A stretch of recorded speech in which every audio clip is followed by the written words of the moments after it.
What's happening? Freeway Frank, episode 18 of the Drive-By Podcast at Real Drive-By Podcast, the real one, as opposed to the fake one. I don't even know if the fake one exists. Welcome to episode 18. As mentioned, I want to welcome a brand new sponsor to this episode specifically. It's Monsieur Pare-Brise. They're an auto glass company that offers mobile service pretty much everywhere on the island of Montreal and in the North Shore in Laval. If you're listening or viewing from the province of Quebec, you got to check them out for replacements and repairs of your windshield. Now, you're thinking, you know what? Maybe not my car. They won't have it for my car. They have every type of glass for every type of car. That's all you need to know. Approved and recognized by all insurance companies. I'm going to tell you more about our sponsor, Mr. Pare-Brise, later on during this podcast. I thank them so much for supporting. Merci beaucoup, Monsieur Pare-Brise. This is the Drive-By with Freeway Frank. And let's get to this week's podcast. It's another solo session. Next week, the following week, I have guests. So I thought I'd do it solo again this week, and I enjoy it. I get a lot of comments. I get a lot of reviews from people, both constructive and nice commentary when I do them solos. Some people think I'm on mega rants. That's okay. I don't consider them mega rants or rants. I consider them talking. I'm just having a conversation with you and me together here on the pod. I wanted to start this week with Sharon Osbourne, Ozzy's wife. So, who I generally have always liked, by the way, and is one of the few, I wouldn't label her a psycho, but from, the show with all the psychos on it, that I enjoyed the most, considering how much of a pathetic show that show is, the one that she was on. Not even going to give them a plug. Now, she had cosmetic surgery in the last week or so. Sharon Osbourne, 69 years old. She got a facelift, and she's completely pissed off because she says she looks like a cyclops now. And these results, by the way, horrendous, and she'll be the first to tell you that her face pretty much ended up lopsided. Now, she said, and I quote, "I look like one of those fucking mummies that they wrap with bandages. I'm telling you, it was absolutely horrendous. To the surgeon, I'm like, you gotta be fucking joking. One eye was different than the other. I looked like a complete cyclops." Now, she's married, of course, to Ozzy Osbourne, and even Ozzy, who feels bad, says, I don't care how much it costs, we need to redo this because they really messed up. Speaking of which, so I wanted to get this. Again, I feel bad for Sharon Osbourne, but at some point, you would think, and look, I'm not about to shit on people who get facelifts or cosmetic surgery or boob jobs or whatever it is. Whatever it is you do to your body, it's your body. Remember that? It's your body. And if it makes you happy, do it. If you have the money, do it. But at some point, you got to let it go. At some point, you're getting old. We're all getting old. And there's nothing you can do anymore. Sometimes I like to scroll on Instagram, and not specifically to do this, but you're scrolling on Instagram or social media, especially on IG, and you're looking at people's pictures and then you're scrolling through, and then you just stop and you go back and you kind of zoom in, and you're like, well, what's going on here? It's totally obvious to me when some people have had something done to their face. Totally obvious. Usually when it's the lips and nose, it's as evident as daylight. Okay? You could see it and spot it right away. And nowadays, the big thing is the lips, which look very unnatural, by the way. When the lips are just exploding like, cartoon-like off the screen, something's not right. They've been injected, when somebody, is a certain age. They don't have the crow's feet or whatever they're called, or the lines anymore. They've had the Botox. And again, I'm not shitting on this because whatever makes you feel good. But I have to say, at some point, you look ridiculous because there's not much else you can do. And plastic surgeons will tell you otherwise, and don't tell that to people in Beverly Hills in California who get work done all week. But some people start at a very young age, and they say if you start younger, it's maintenance and it's better for later. But I'm not quite sure about that. Not quite sure. At some point, I might have to get a plastic surgeon in here to ask that question. Is it better to do it early on and keep, working on it? In other words, it's like a car. I was talking about Monsieur Pare-Brise earlier. It's like a car. If you don't fix the chip on your window, eventually it cracks some more and you need a new windshield, right? So is it almost better to do the things when you're younger? That's what I heard. But I don't know about that. For me, I know this is going to be shocking for you to hear this revelation, but I haven't done any work. Look at this face. I mean, this is all naturel. I haven't had anything done, not even Botox. And I thought about it for a second, maybe even as a joke to get some Botox at some point. And by the way, if I ever do it, I don't think I will, but if I ever do it, it'll be a part of this podcast and I'll talk about it just to show what happened, or, if I look different, or if it helped with anything on my face. But I have zero desire, absolutely no desire to get work done. Okay. Never. Because I'm okay with the process of aging because we're all getting older. And sometimes I've had people who have had work done tell me, Frank, like they could get rid of that line and they have to remind you or advise, alert you that you do have a line going across your forehead, or you do, like they've noticed it. They've had the work done. Like, Frank, you might have to at some point get rid of that line. And somebody told me this recently, and I was like, what line? Like that line. And then I go in the mirror, I go, I have a line there? These are things that I don't notice, and people like myself don't notice. You know why? Because we're not as vain as you think we might be. I would much rather, me personally, work on my body and exercise. Not that I've done that recently, but, work on my body, tone up a bit, cardio, whatever, then try to save things that are eventually going to go no matter what you do. And again, we shouldn't be laughing at other people because that's not cool, but it's hard not to when you're scrolling through Instagram and you see some work done, as I said, and you're like, huh? What's going on here? And the lips have gotten so exaggerated, now it's like literally, it's, we used to joke about it back in the day, the, guys and how they are. Yeah, she's got BJ lips, whatever the case is. Now there's like, I think you go in and there's a menu and you say, I want the BJ lips. I mean, I that's what I want because they're so unnaturally, juiced up and augmented that, as I said, they just pop out of your face and they pop out of your picture or your social media. And to me, it's a lot. It's a lot. But then again, I guess I wouldn't complain if,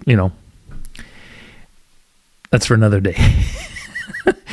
But I'll just say, again, I'm not against boob jobs, natural. I'm an equal opportunity boob guy. Okay, so fake boobs, real boobs, whatever. Boobs are boobs. I'll take it, whatever it is. And I'm proud to say my wife's had zero work done, and she's still looking fantastic. And again, if my wife ever came up to me and said, I want to do something, look, I'm never going to try to change somebody's mind because that's up to them. But you don't have to, because I love you just the way you are. Not drinking today, by the way, just water. It's a daytime pod. Hard to drink in the middle of the day. But it's happy hour somewhere, as they always say. All right, so when you get pushed out of your career, in my case, the radio business, pushed out. Like I did that. Or, you say something to cancel yourself and forever cancel yourself. All you have sometimes is time to reminisce about the good old radio days. And sometimes I do that. And for me, I don't know if it works, if it works the same way with you.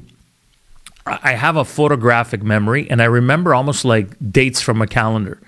So for me, this time of the year is memorable because I got one of my best gigs in Vancouver on April 24th, and we're a couple of days after that now, but April 24th, 1995, at this amazing radio station back in the day on the West Coast called Z95.3. So sometimes as these dates appear on the calendar, I think back, at stories and things that happened to me, funny moments. And I'm sure everybody has like that timeline in their career, right? When they say, 2004, you did this, 2008, I was here, 2012, and we have that. At least I do. So I like to reminisce about, funny moments and things that happened to me during my career. In this case, it was back in Vancouver, and it was one of my first, back in the day, we'd call it, live remotes, so live broadcasts from a location. And we were broadcasting live. And I knew this was going to be a bad idea, by the way, because the broadcast was happening outside I think it was a mobile phone company. And I think it's at the time cell phones started to come out. So it was more towards the end of the 90s. Or early 2000s, even possible. I don't even remember. And so we were outside in this big Winnebago with a satellite above on the roof, right? Broadcasting live from the corner of Main and Hastings, Main and East Hastings in Vancouver. This is a notorious intersection in Vancouver. Back in the day, and I'm sure it's still the same from what I hear, it was called Skid Row. And there's nothing to laugh about what happens in that intersection. There's a lot of drug abuse, a lot of prostitution. There's literally, you could be driving by at any point and seeing people shooting heroin, like in broad daylight at the corner of Main and Hastings.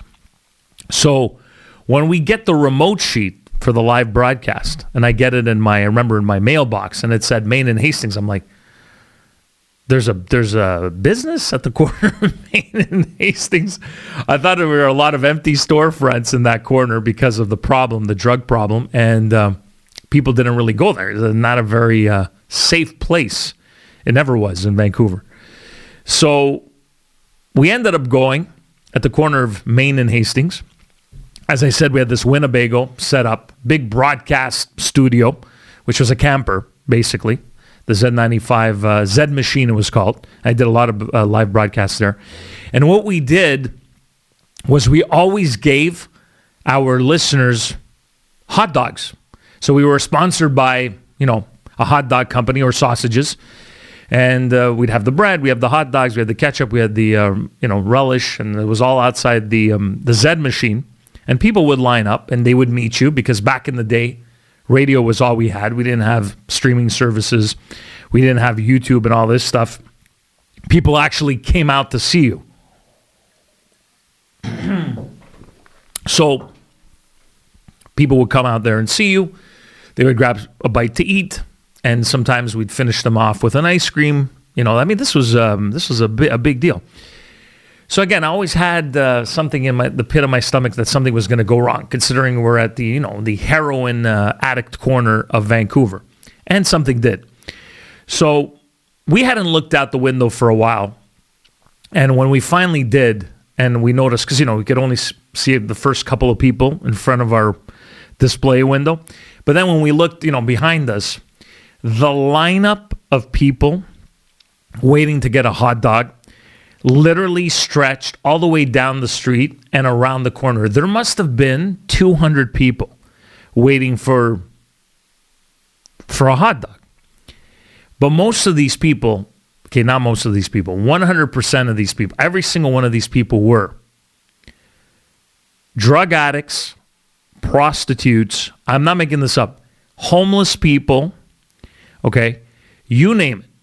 Every single person that would be attracted to this area of town was in that lineup, okay, outside of the Zed machine, getting their free hot dog and having conversations amongst each other. And I literally turned around and I saw this. I was like, oh.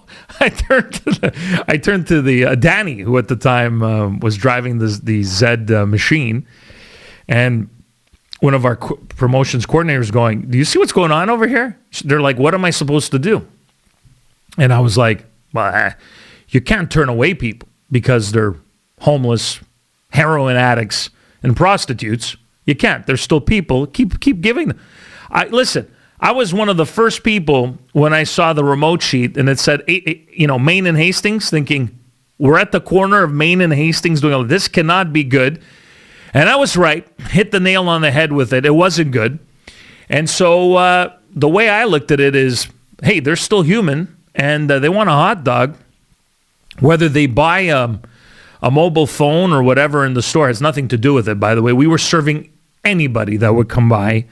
And, and these people, hookers, drug addicts in line, were all saying, hey, love Zed 95.3. That's how big the station was. And one woman put, obviously, was a prostitute. She put one of our Zed stickers literally on her, on top of her leg. And then she had the dress over. Then she pulled the dress up and you could see everything and the Zed sticker. So, at some point, our salesperson heard about it, and they came down to investigate.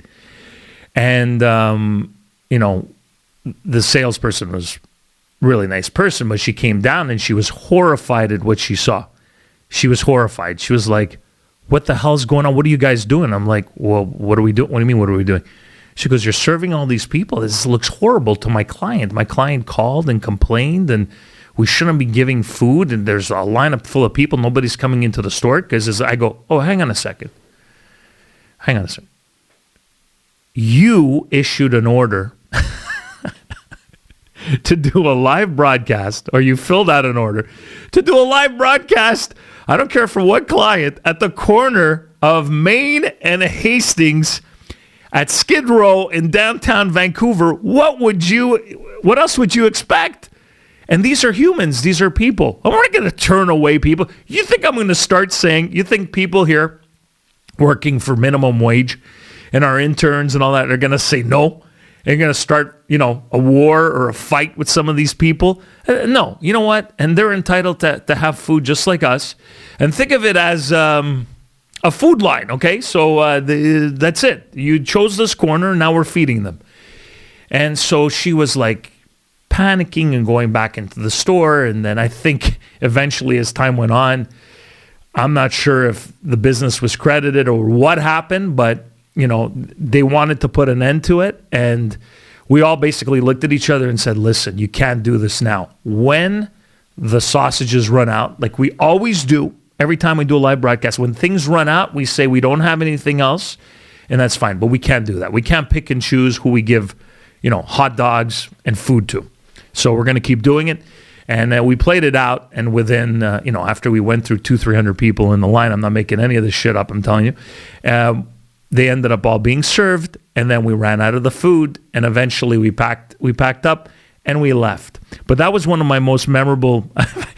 Frank, that's a memorable moment. All right. That was one of my most memorable moments because it was so surreal. But the thing that cracked me up is that this is what radio to me, from when I got into it, from when I was younger, it always surprised me at some of the people that radio attracted.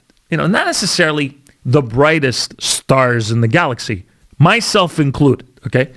A lot of people that would just do a lot of things, and you would, well, maybe not myself included, because that's one business I've always believed I understood a little more than others in the business. But why would you book a live broadcast in a location like that, knowing, that something like this could go wrong, or even worse, gunshots fired, caught in the crossfire? The first thing you would think of is, what? There's a broadcast in that, we can't do that, right?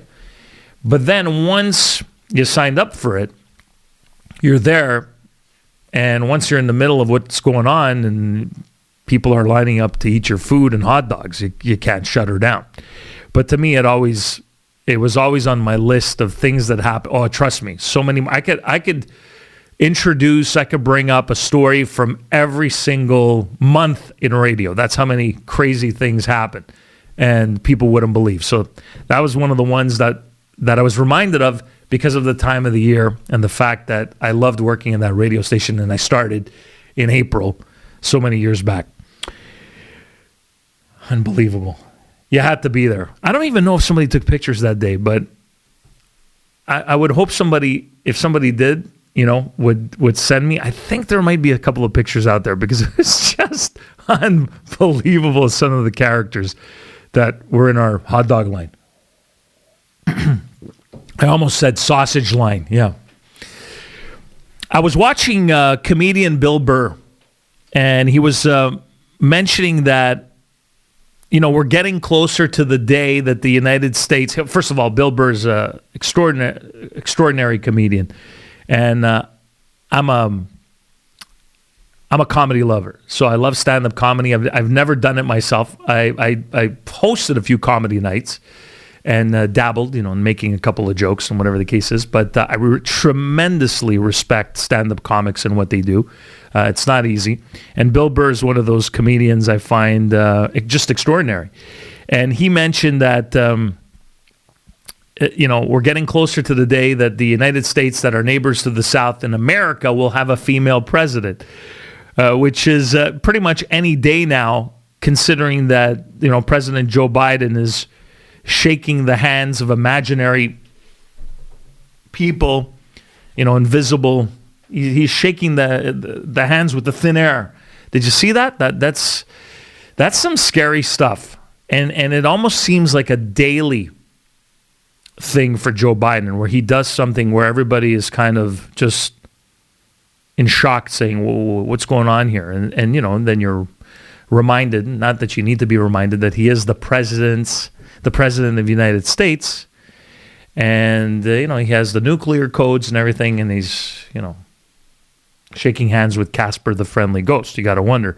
But anyway, Bill Burr continues by saying that so at some point we're gonna have our first man, or our first guy, who will play the role of the first lady. So the first man, basically, hinting that when Joe Biden is no longer mentally fit to be president, that it'll probably be Harris will be up next. And he says that he looks forward to the day to seeing the feminists, once we have a female president, the feminists coming out and basically, and it's so funny, to the day that the first man speaks up for the first time, right? The same way the first lady would have in the past, Michelle Obama or Hillary Clinton, or does something, how feminists are going to say, "Shut the fuck up, who asked you to speak anyway?" Which is completely true, because now is a first opportunity for a female president, and now what? People are going to be listening to what the first man is going to have to say. So it was just so funny when he said that. And in the context of the new world that we live in, basically what he was getting at was, being white, being male, and being old. That's the trifecta of doom, basically. You could be the nicest guy, respect women, and believe in equal rights, but just because you fall into that category, white male, old white male, that's it. You're pretty much done. So he's just brilliant, and it was just funny when he said that. Can you imagine the first time the first man has something to say, and how the feminists will come out and say, "Shut the fuck, we don't want to hear from you." Oh man, very funny stuff. Hey, one of the most annoying things that can happen to your car is windshield damage or chips. You're driving and you see a new chip on your windshield, and you're like, well, how did that get there? Obviously, most times it's from a rock off the highway, or l'autoroute or off the road, it's tilting. It's completely tilting because, you know, you wash your car, everything looks nice. And then if you're a little neurotic or these things bother you, it's like you have that little chip on the windshield. So not to worry. In Montreal or on the North Shore in the Laval area here in Quebec, it's Mr. Pare-Brise. All right. And they offer mobile service anywhere in the city of Montreal. You could call them for an estimate anytime at 438-878-4886. That's 438-878-4886. And the best part about Mr. Pare-Brise is the work is done and approved and recognized by all insurance companies, which is important. And they cater to all budgets. So it doesn't matter what kind of vehicle you have, they could fix that windshield for you or replace it.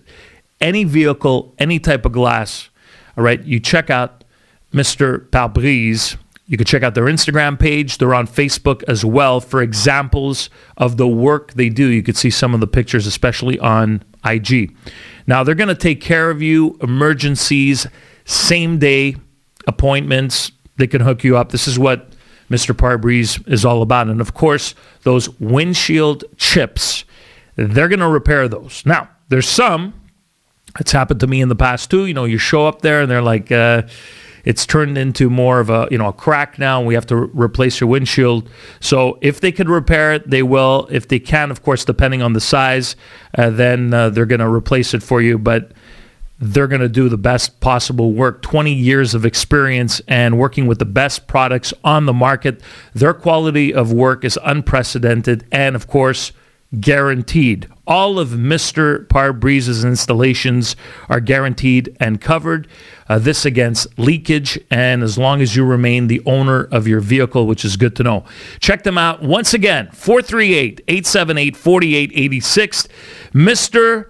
Pare-Brise en français, Mr. Pare-Brise in English, or check out their Facebook and Instagram page at Mr.Pare, P-A-R-E, .Brise. For all your windshield repairs, it's Mr. Pare-Brise. So I had Guido Cocomello on the last episode, and I guess I shouldn't show it. It doesn't matter anyway. But it was a very interesting episode. Guido ended up showing up here with some stuff, and let's just say it was a cloudy day at the drive-by. Nothing but blue skies, but a cloudy day, and it was an interesting show with Guido. But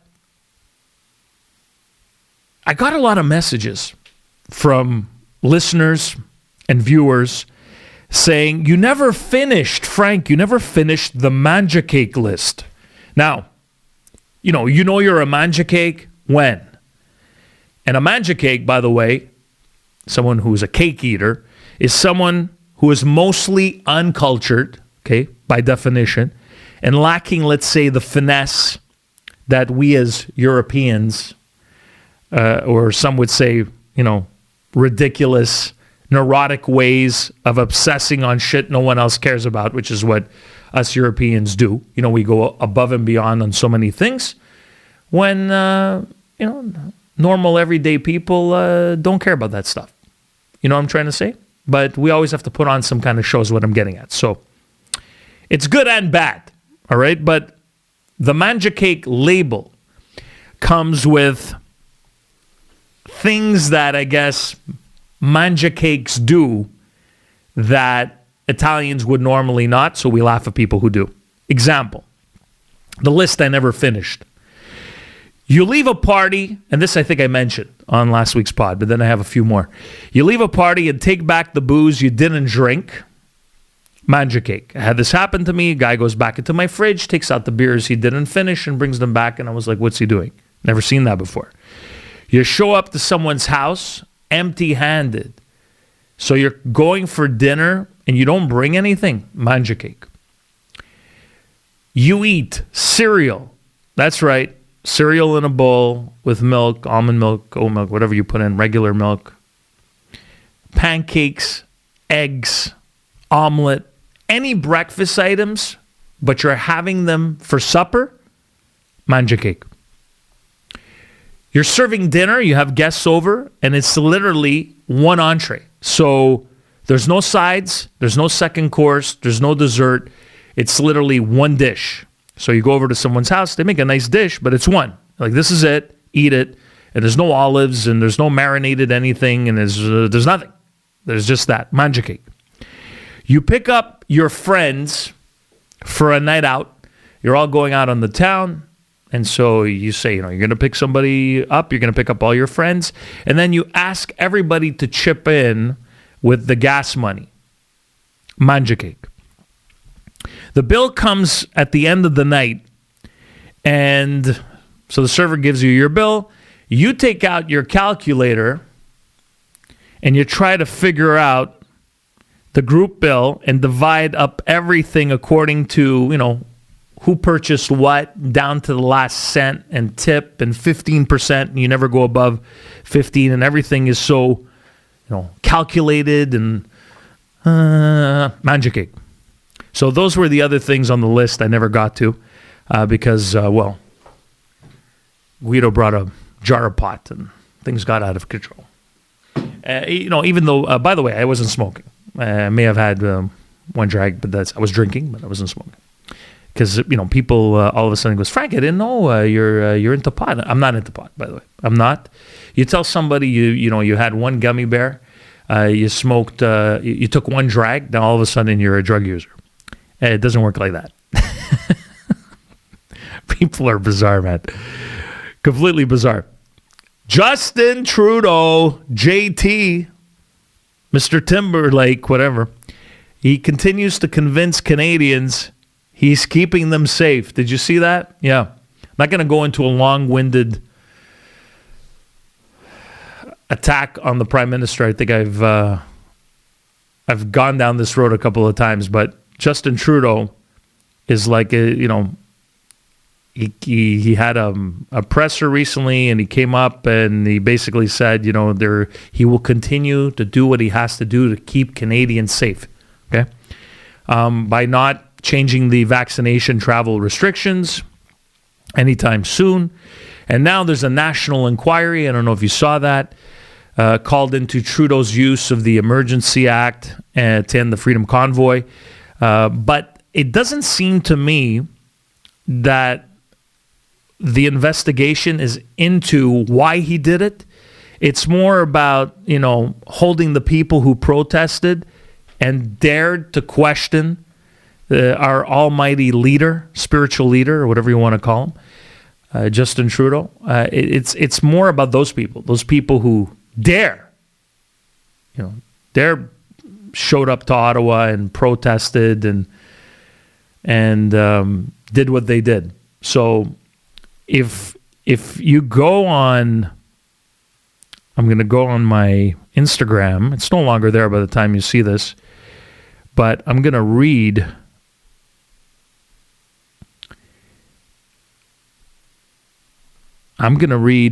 Instead of examining whether the emergency declaration was appropriate, Justin Trudeau set up a commission to continue the prosecution of ordinary Canadians. All right, so this is what Justin Trudeau is doing. So what does this mean specifically? So this is what the commissioner is going to be examining. Not that he did, that the Prime Minister, let's just make sure that what we did was right. Okay, so let's have an independent party investigate that. No, this is what they're going to be investigating. The evolution and goals of the protests. So the timeline, their goals, the protests, the organizers, and the participants. Scary shit here. The role of domestic and foreign funding, including crowdsourcing, and how it played out with the Freedom Convoy. The use of social media and impact of sources and misinformation and disinformation. The economic and international impact of the blockades. And the efforts of police and other responders in the lead up to and following the declaration of the emergency. So basically, what I'm getting at here is we're going to investigate everything, every single thing, but my role as the Prime Minister of Canada and maybe I jumped the gun, or maybe I did something I shouldn't have done. So let's just see if no. We'll investigate everything else except me, the Prime Minister of Canada, because I could do no wrong. Unbelievable. Unfreaking believable to me. When I see this, it angers me. And I know people DM me via my socials and all that, and people feel the same way. Like, who is, this guy? And then he's the Energizer Bunny. He just keeps going. Change that battery. They don't even have to, because the Energizer battery lasts for so many years. They're not paying me for this, but it's just unbelievable to me. It's just this guy. And then there's Quebec, of course, when everyone in Canada is no longer under a mask mandate. And here in Quebec, they keep extending it. Now I think it's the middle of May. And, because of science, of course. I'm sick of it. Absolutely sick of it. Again, if people want to keep wearing their masks, I'm not sick of that. You do what you want. But the fact that they keep doing and playing this charade, this game, to me is long over. It ended a long time ago, and we're just keeping it. It's almost like they don't want to give it up, They don't want, and people talk about this everywhere I go still, saying, well, the people that are concerned, most of the people have moved on, and they're like, the pandemic never existed. Let's plan our vacation. Let's do what we have to do. Life goes on. But a lot of other people are afraid of the fall and what's going to happen come October and November. And are we going to go back under restrictions, curfews, mandates, mask mandates? And I believe a lot of people do truly believe that is coming back. I hope not, but we're going to end things off today on the drive-by with a little tribute to Le Démon Blanc, Guy Lafleur, a true gentleman, and one of the all-time great Montreal Canadiens. I saw Guy Lafleur as a youngster win cup after cup after cup after cup after cup. 14 years as a Montreal Canadian. Back in the day when hockey players weren't wearing helmets, or some were, and his blonde hair was, just flowing. The locks were flowing on the ice and in the wind at the Montreal Forum. He was a beauty. He's absolutely, in my opinion, one of the all-time great Montreal Canadiens, along with Maurice Richard, Jean Beliveau, to mention a few. And it's no surprise that Guy Lafleur is getting a state funeral. And I believe he deserves one.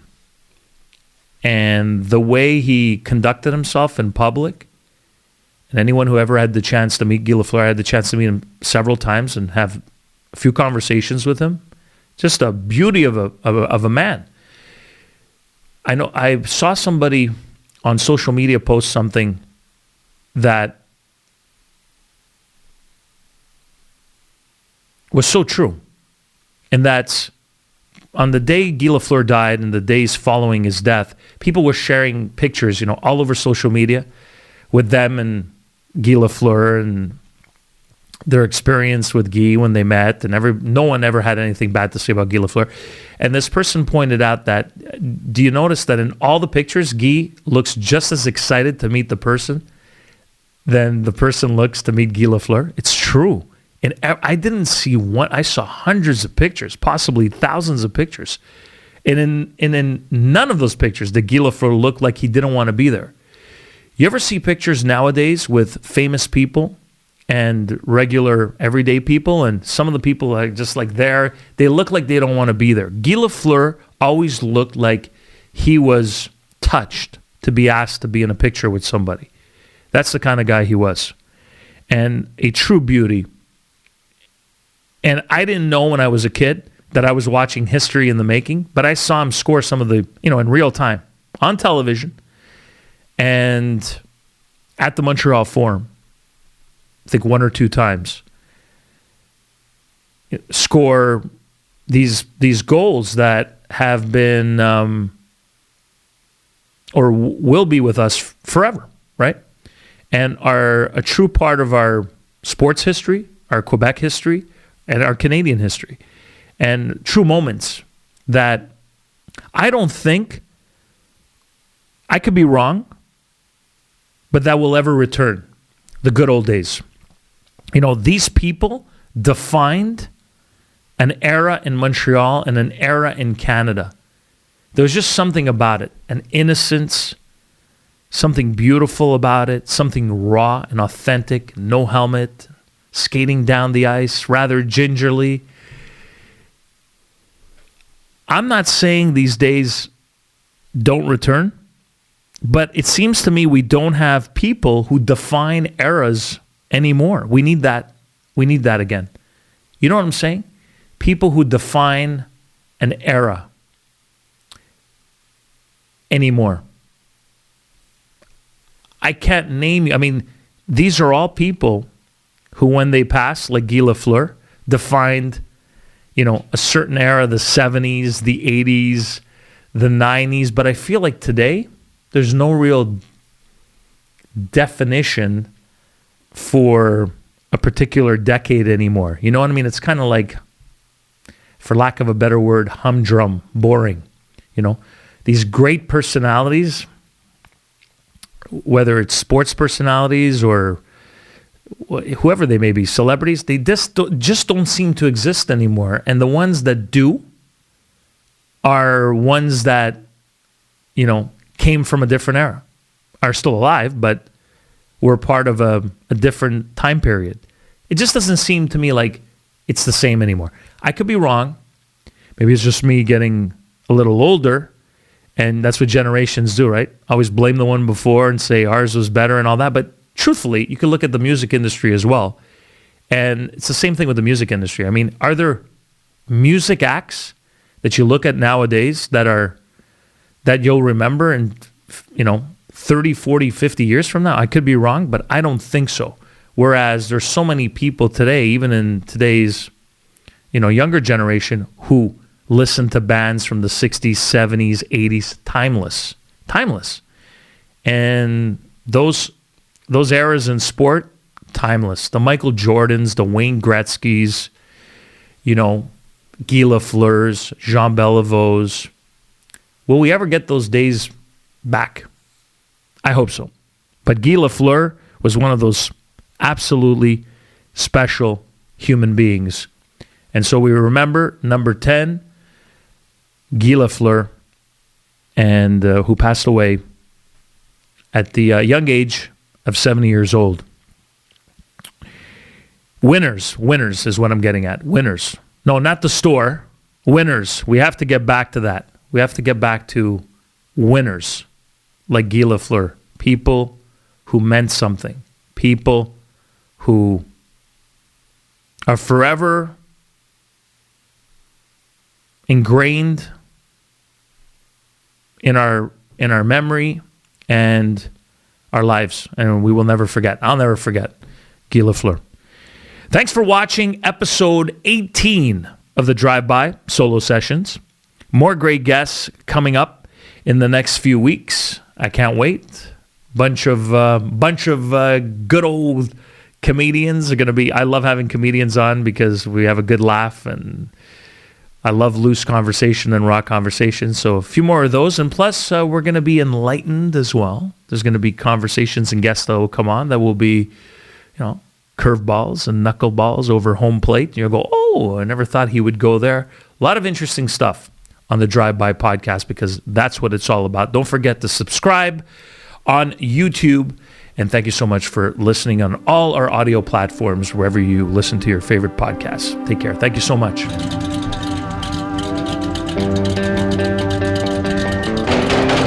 This is the Drive-By with Freeway Frank.